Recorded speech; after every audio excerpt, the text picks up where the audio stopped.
time for another edition of the Daily Racing Form Weekend Preview. I am Gino Buccola alongside Angela Hermann joining us this week with producer Lucia pulling the strings behind the scenes. Angela, it's a great time to be a fan of horse racing because every week it seems like there's one track that has a big day where there's Kentucky Derby points available, Kentucky Oaks points available. This weekend it's going to be Fairgrounds that takes center stage. That's right, and you're gonna see some horses that are starting to catch up to some of their more precocious, to counterparts in their class, I guess. I love this time of year because you can catch we'll talk about it, some horses that have just proven they're maidens but have a lot of potential with it. Sometimes this is the time of year where you can catch them at a price because the tides are changing when it comes to the three-year-olds, just like all of us, they grow up at different rates, but you see a lot of the horses that might have classic potential really come to hand right about now. Couple of the races, we'll be talking about some of the newly turned 3-year-olds horses that we most recently saw when they were running at 2. Now a lot of them will be making their first start at 3. Before we dive into our preview of the Lecomte, though, we want to let you know that Daily Racing Form is more than just horse racing. We now have a sports betting section. If you go to the front page and you see up on the right-hand side of the screen, there's a big football icon, and you can click Bet on Sports. It'll take you right to the sports betting section with news. And the real important part, you can claim up to $5,000 in sportsbook offers, give you all sorts of different advantages that you can take where you're signing up for new accounts. So make sure to check that out, the Bet on Sports section of Daily Racing Form. Well, let's see if we can make you some money in the Lecomte. We're going to preview 3 races from the fairgrounds in our show this weekend, and we're going to start with the big one, race number 13 with Kentucky Derby points up for grabs. Angela, the $250,000 the purse, and we start things out with Quality Mischief, who comes off a 4th place finish in one of the same prep races where a couple of these horses come out of. Chip Honcho won the race, and we also have Crown the Buckeye, who finished 3rd there. Quality Mischief ran 4th that day, so he's going to have to turn the tables on a couple of the rivals who finished in front of him, but he wasn't beaten by all that much. They only beat him by a length that day. And I think the handicapping with this race just starts on your opinion of the gun runner as a race because it is viewed as a prep, but how you saw the finish of it really, somebody should have came and got them, and I thought maybe it was going to be Quality Mischief. He's stuck in the thick of things throughout, but really not much of the finish of any of the top 4 in there left me thinking that they were going to just come in here and be a short-priced favorite and dominate. So I think that Quality Mischief is going to hold a lot of the same characteristics of some of the runners from there. I'm interested, but more underneath. Completely agree with you. I don't know how strong that race really was. We move to Carson Street. He's a half to a multiple graded stakes winner named Canoodling, who was very good. Could win from 5 furlongs all the way to a mile and a 16th, turf and dirt. Carson Street finally put it all together with a big 11-length victory on a sloppy track at Fairgrounds. What do you think now as he steps up and faces tougher? I definitely like him in this spot, and I think that it's just using him as a yardstick too because, we'll talk more about the horse that I really like in this spot, but if you like one, you have to like the other a little bit considering the progression that he's taken through his races. He hasn't done much wrong. The No. only thing that I could really pick apart with him is that he improved maybe so much with Lasix and a sloppy track. Was it one of those factors, or was he just going on that upward trajectory? I think he's going to be a good enough price, especially probably compared to my top pick in here. I think he'll be very usable, and Carson Street has some speed to keep himself out of trouble too. He's also shown us he can sit off a little bit and pass horses if need be. I don't think he's like a one-dimensional need the lead type horse, where right next door, Crown the Buckeye, he came from off the pace at Mahoning a few starts back, but I think he really wants the lead. I think his best chances are if he's forwardly placed. Might be a little tough in a bigger field. He's one of those horses coming out of the gun runner. And one of the horses where no matter what happens, this is a big reach and a lot of accomplishment for an Ohio bred. You just don't see a Absolutely. lot of them come along this early, do this well, and hold their own the way that he did. He did all the tough running on the front end, but he did not have a lot of pop down the stretch. And that's a worry in a similar looking field. It's a big group. How do you get comfortable and how do you finish better than you did there when you kind of had some things in your corner? So if he's going to be anywhere near 4-1, and I think he'll be higher than that, I just am not interested if that's the tactics that they continue to use. Exosum was a winner on a sloppy track over at Keeneland. The race was initially carted for the turf, taken off the grass. It was a pretty impressive win, though. Source was about 4 lengths off early on. There was a clumped up group, was kind of waiting, and then angled around that group 4 wide. What'd you think of this effort? Well, you always thought that it had them in his sights, right? Yeah. He did fall far behind on the inside, but was still making good headway, and it looked like he just needed a way through. Now, nobody finished off particularly well in that race. I mean, even though he was on his left lead and he was coming home okay, everybody looked tired. And the fact that we haven't seen him since just makes me think that maybe he'll need this one, but the future is definitely bright, and he's already shown some adaptability. So there are some things to like at a price too. I would definitely prefer him to some of the shorter price horses, maybe with some speed and some more racing to them. Cherie DeVoe trains two in here. I think they're both very live, Angela. The first one is Golden Hmm. Tempo. The main concern with him is that he won at 6 furlongs, and now he's going to have to stretch out to a mile and a 16th in his second start. But Cherie DeVoe is very good moving from sprint to route, and this horse's dam was a grade 3 winner going a mile and an eighth. So when you really look at it, distance shouldn't be an issue for him. I think he's got some ability. Oh yeah, and a pedigree to go with it. I mean, I'm sure there's some expectations with him, just with the family that he comes from, the way that he fired first out.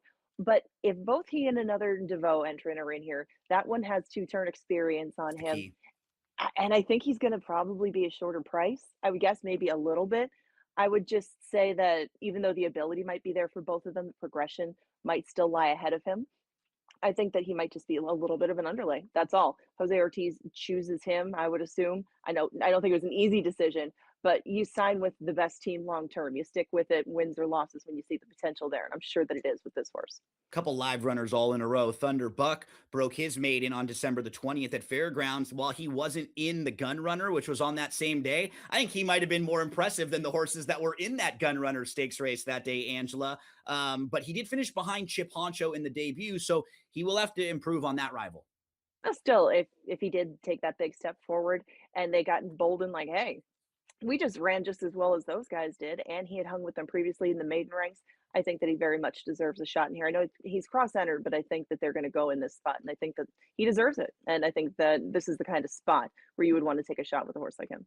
Another major player is Mesquite. The debut, sprinting, just didn't really get involved all that much after a slow start. This horse wants to go long. And when he went longer in his second start, it was really, really impressive. He came from last in a field of 9, double-digit lengths out of it. So visually, he was about as impressive as anyone in this field. Well, and visually, he was a goofball too. He wanted to lay all over horses when he got to the lead. He wasn't easy to manage around the first turn, but he has shown enough, I guess, in the morning where he was ready to go and the gun runner got a little sick, still was ready to go and maybe just a little further along than a very talented stablemate of his. But I think that Cherie DeVoe has a couple of really promising 3-year-olds, and I think he might be the better price with just a little bit more to him as far as the morning ritual goes. So Yeah. I'm going to try the skeet in here and see if he maybe can't linger around 5 or 6 to 1.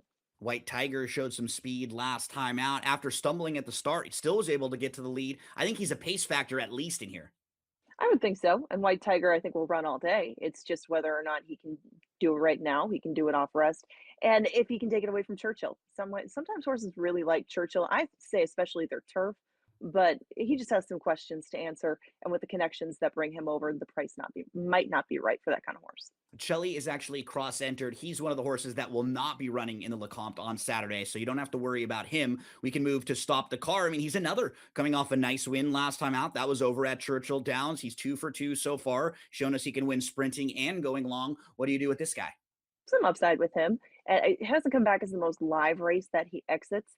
I just think that this is why not? Maybe sort of move. Where else are they going to go? A horse clears their conditions, then you're left with what spot do you take? Do you try for maybe the low road?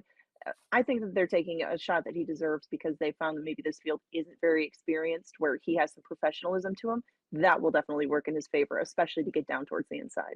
We round things out with Chip Honcho. I mean, he's parked way out wide. I respect what he's done so far. We just haven't really seen him progress, though, in his 3 starts, and I wonder if there are a couple others with more upside. So as we move to selections, give us a thought on Chip Honcho, and then we'll get our top picks.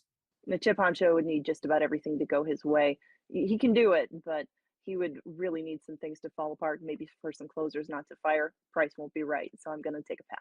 That's the key for me, too. I think he's just going to be shorter than what I'd want. We both go with the Cherie DeVoe runner. Angela's going to go with Mesquite, 7-2-5-6 for her. For me, 5-6-7-11. Don't go anywhere. When we return, we'll head back in time and go to race 12 to Louisiana.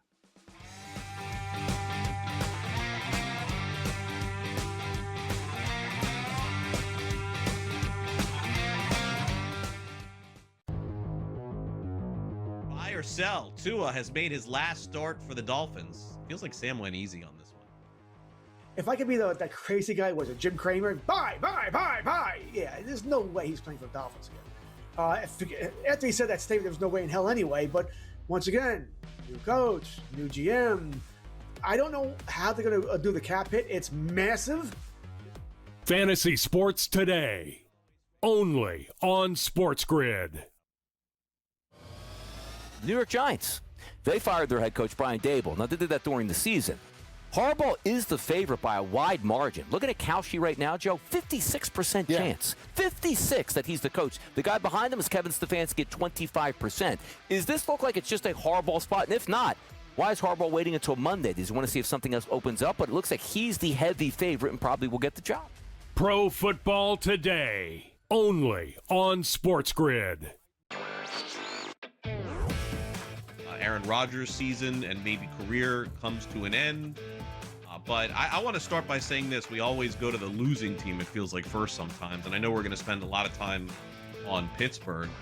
But I think Houston's live, right, man? Like, I mean, if they're going to play that kind of defense next week, they're going to beat New England too. Newswire, only on SportsGrid.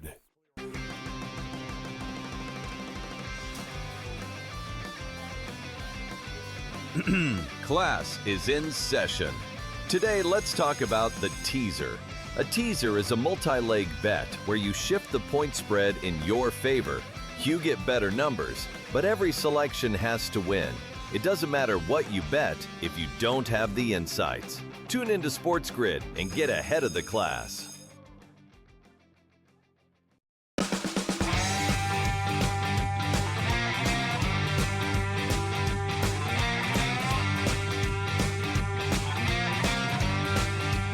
So for our first race, we were talking about the 3-year-old boys. They're trying to earn Kentucky Derby points. For our final race in the segment, we'll be talking about the 3-year-old gals, the fillies, that are trying to earn Kentucky Oaks points. This race, we're talking about some of the older horses. They want to see where they stack up in that older horse division. Angela, let's meet the field for the Grade 3 Louisiana. This is going to go as race number 12 on Saturday at the fairgrounds. So if you're someone who plays like pick 4s and pick 5s, this is an important race in the middle of those sequences. We start things out with the number 1, Moonlight, who is a deep closer. I think you kind of know what you're going to get from him. He wants to sit back. He's going to make one late run. If the race sets up for him, he can come running. And he's a newly turned 5-year-old, so he still seems like he has a little bit of upside here. I don't know overall how good he really is, but I think this is a good spot for him to kind of get a feel for where he stacks up, because it's not a group of any monsters. I think the horse to the outside is very logical and is the horse who deserves some respect. So I went back and forth with him, but the more I looked at this race, the more I started to warm up to Moonlight. What do you think about the 1 in here? Indeed, yeah. If you do start your handicapping from the top down, you might get a solid impression from him at first, but then as you go through the field, he looked better and better and Great point. better. I mean, yeah, he's won 2 out of his last 3. He did flirt with this company 2 back, but if they're going to try it again, why not try it on a track that you know he already really likes and that he has those starts behind him now? He's going to have that advantage on a lot of these. He's going to be able to save ground. He's going to have pace in front of him. I really thought it was a really shrewd move by Chris Block the more that I moved through it. And I do like him. I just think that he's really got his work cut out for him, maybe with 1 or 2 horses in here, but it's a very good fit for him, and I like him in this spot. He's a little dependent on pace with his running style, Yeah. but if things go really well up front, where with horses like Accelerize, Tarantino, we could see just a touch, and Willie D's all being forward, there are versions of this race where they go pretty quick up front, and that sets up pretty well for a horse like Moonlight. We move to Henro. He wins the Iowa Derby and the Harrods Creek back in 2024, and that was kind of his peak where he was in his tip-top form right then. He earned 95 and 97 by your speed figures. He hasn't really been able to get back to that. He's been sprinting on the turf in his last few. I just didn't know what to do with him here. It just seems like they're giving him every last shot to prove that he might not be something that they've really tried to make him into in the past. I mean, you see turf sprints recently, you see some turf routes. I think they're just maybe a little lost as to where he's at this point. So trying him in here isn't harmful. It's just something that I think maybe they didn't expect a couple of the runners to show up in here who did. So they're up against it. But if you're looking for a bomb and you're looking for a horse that can throw in a speedy effort at any time, Maybe he's a fit for you, but he hasn't shown much speed lately. And I just think that he's a horse that I have a tough time liking. Cadet Corp is in pretty sharp form right now. That's 8 straight top 3 finishes, including a grade 3 placing in the Monmouth Cup. But the counter to that, in that same race, he's well behind Just a Touch, who is in here in one of the top contenders. So he's going to have to improve quite a bit on that particular rival. I want to see him at this level a couple more times. I think he'll be forwardly placed with Paco aboard. What do you think about Cadet Corp? They've chosen some very good spots for him. I mean, he doesn't rack up that kind of record by accident, but I still think this is asking a lot for him. He has tried this before, and maybe they just don't want to lose him more than they find this a perfect fit for him, because he can go up to the Mid-Atlantic and have a great summer. And if he's still in good shape, maybe you just want to keep him going in that direction until you can get him back in his sweet spot. We move to Accelerize. This horse has some ability, Angela. What scares me, though, is that, like, on paper, he's the type of horse I think a lot of people might bet because he's lightly raced. If you're just looking at connections, it's Todd Pletcher, it's Flavian Pratt. This horse has won 2 of 3 starts. The only time he didn't win was coming off of a layoff. So, I mean, he checks a lot of boxes on paper. He's still going to have to improve, though, and he's very lightly raced when compared to the rest of the field. So I respect him, and I think he's got some ability. I just want to wait and see what his price might be.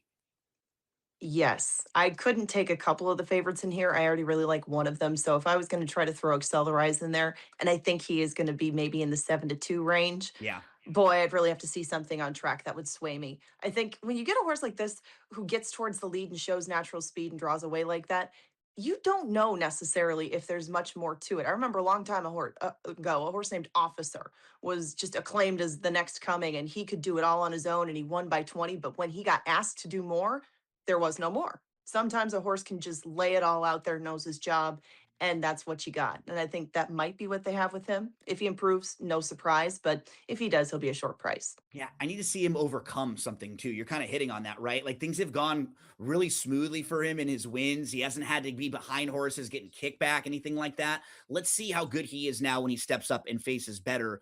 We move to Sir Graylin, who's coming off of a big performance when running second in the Tenacious. He's a horse who wants to sit back though and make one late run. Where do you think he stacks up with this group? I think Sir Grillian fits. I just don't like him necessarily in the win column. Sir Grillian didn't have to battle too much in any of those optional claimers. You know, he picks up pieces. I think he'll be able to save ground.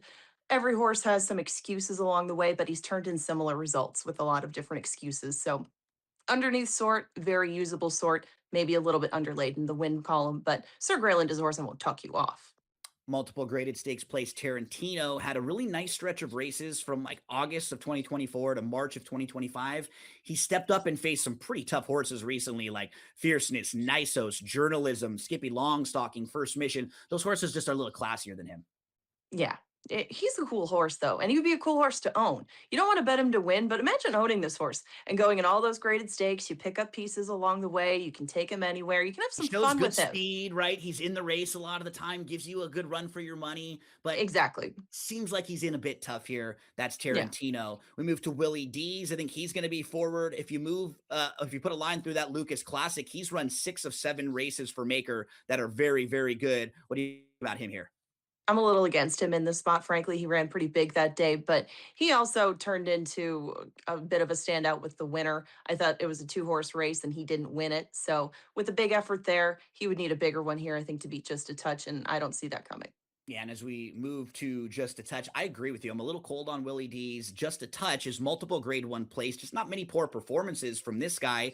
8 for 9 in the money, and it was only the Kentucky Derby where he didn't finish top 3. Found the foes too tough in the Met Mile. It's a little disappointing as the heavy favorite last time out, but it's a great spot for him. And if you look at Brad Cox, he's 48% at Fairgrounds over the last 23 starters. So let's move to selections. Angela, were you able to get around Just a Touch? He's going to be the horse to beat in here. It's a great spot.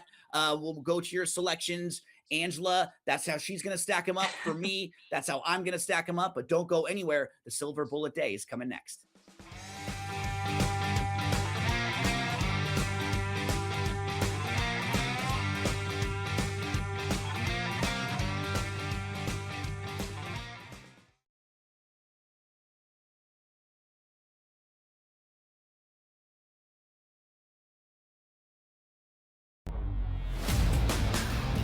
Memphis is shopping John Morant. Yeah, no kidding. They should have shopped him 2 years ago and got rid of him. The problem is, where does he go? Like, what team is going to sit there and deal with a dude who, A, has not been healthy or reliable both on the court or off the court? Like, who's trading for John Morant here, Coach? The Early Line. Only on SportsGrid. New York Giants. They fired their head coach, Brian Dable. Now, they did that during the season. Harbaugh is the favorite by a wide margin. Looking at Kalshi right now, Joe, 56% chance. 56 that he's the coach. The guy behind him is Kevin Stefanski at 25%. Is this look like it's just a Harbaugh spot? And if not, why is Harbaugh waiting until Monday? Does he want to see if something else opens up? But it looks like he's the heavy favorite and probably will get the job. Pro Football Today. Only on SportsGrid.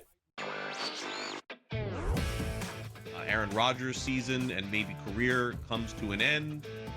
But I want to start by saying this. We always go to the losing team, it feels like, first sometimes. And I know we're going to spend a lot of time on Pittsburgh. But I think Houston's live, right, man? Like, I mean, if they're going to play that kind of defense next week, they're going to beat New England too. Newswire. Only on SportsGrid. Awesome offensively, and in reality, they weren't awesome offensively. In the first half, they just had the Kwan Lacey broken play. I hate to say this because I do not want to take away credit from everybody who went on the run that they went on. But I think it's fair, maybe you won't, to wonder if that result is different if Lane Kiffin sticks around and everybody else with this Ole Miss. Game time decisions. Only on SportsGrid.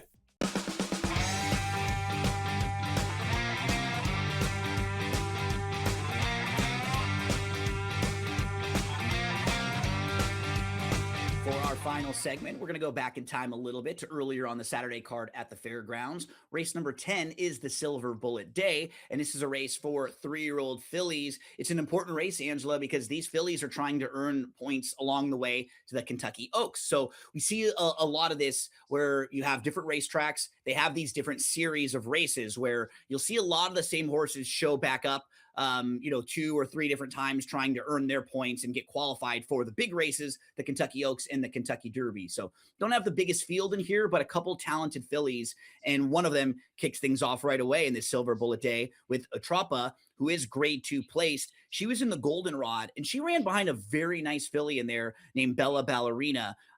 She came running late and she was a bit green. And this is something that you pointed out in an earlier segment.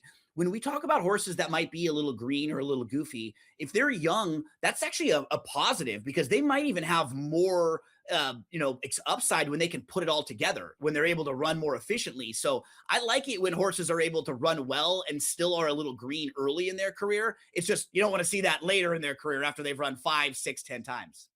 Yeah, you don't want to see that become a habit, but a lot of young horses will go through some of the same issues in their first few races.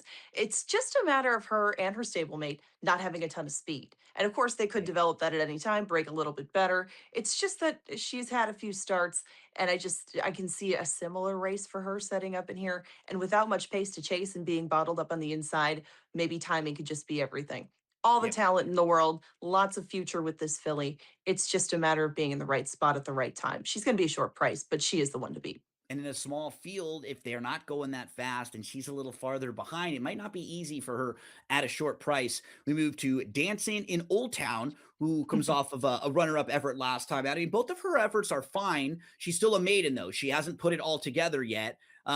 So if you're just comparing her to the rest of the field, she's got the lowest speed figure, and she will have to improve a little bit on them. She's the type of horse who will probably be doing her best running late in the race. Like the inside filly, and that's the concern with both of them. But it looks like she's been training well. Barnes been having a good meet, and they figure with a filly like this that can close late, maybe they would find some sprinters that would back up. That would be the case in a lot of these Derby and Oak preps, but not necessarily the case in the Silverbulletday. So I think this filly will find herself in a similar position as the one, and maybe not with the kick or the foundation yet at this point that one has.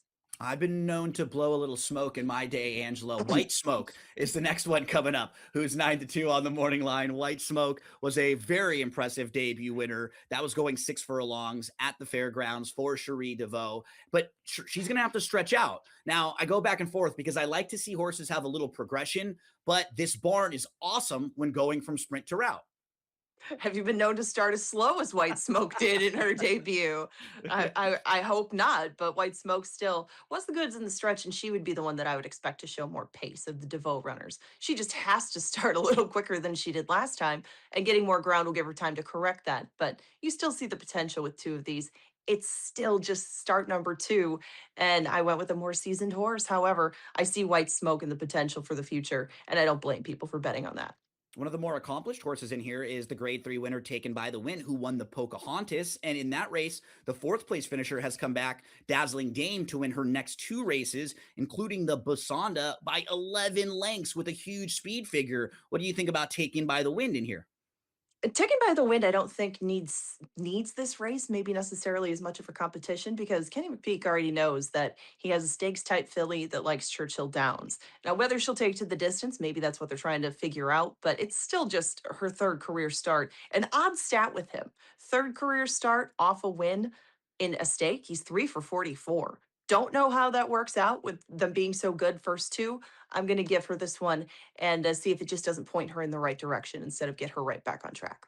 Love Your Neighbor is stakes placed. She finished 2nd in the Untappable. It was a very unlucky 2nd. She's traveling well. She's about to move up the inside. And then right at the top of the lane, she loses the irons. And she's actually in a stretch battle when the jock didn't have the irons for most of the stretch. I thought it was very admirable that she still was in that race. And she looks like a major player in here. I like that she can sit closer than some of these other fillies can.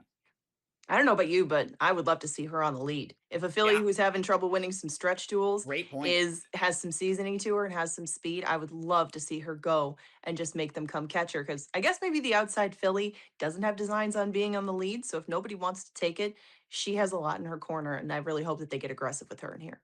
And that outside filly, Pashmina, did show some speed last time, but she finished 3rd behind Love Your Neighbor. I agree with you, Angela. As someone who likes Love Your Neighbor in here, I would prefer to see the 5 show some early speed. Let's move to our selections as we round out the show for this week. Angela, how are you going to stack them up here?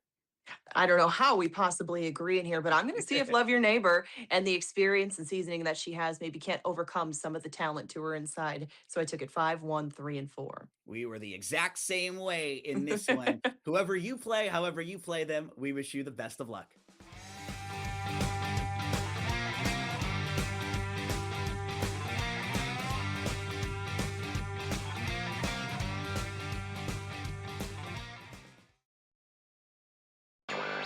The outline for Koepka are fantastic. I think it's perfect. It is punitive, but it's fair.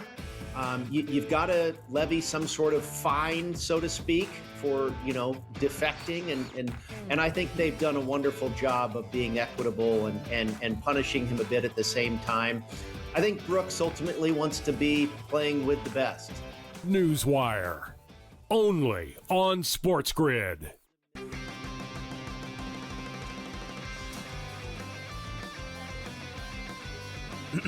Class is in session. Today, let's talk about the teaser. A teaser is a multi-leg bet where you shift the point spread in your favor. You get better numbers, but every selection has to win. It doesn't matter what you bet if you don't have the insights. Tune into SportsGrid and get ahead of the class. New York Giants. They fired their head coach, Brian Dable. Now, they did that during the season. Harbaugh is the favorite by a wide margin. Looking at Kalshi right now, Joe, 56% chance. 56 that he's the coach. The guy behind him is Kevin Stefanski at 25%. Is this look like it's just a Harbaugh spot? And if not, why is Harbaugh waiting until Monday? Does he want to see if something else opens up? But it looks like he's the heavy favorite and probably will get the job. Pro Football Today, only on SportsGrid.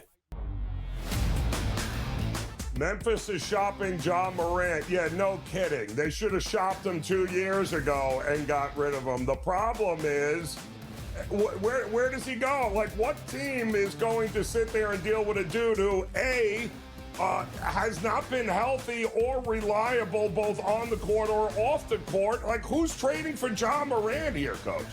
The Early Line. Only on SportsGrid.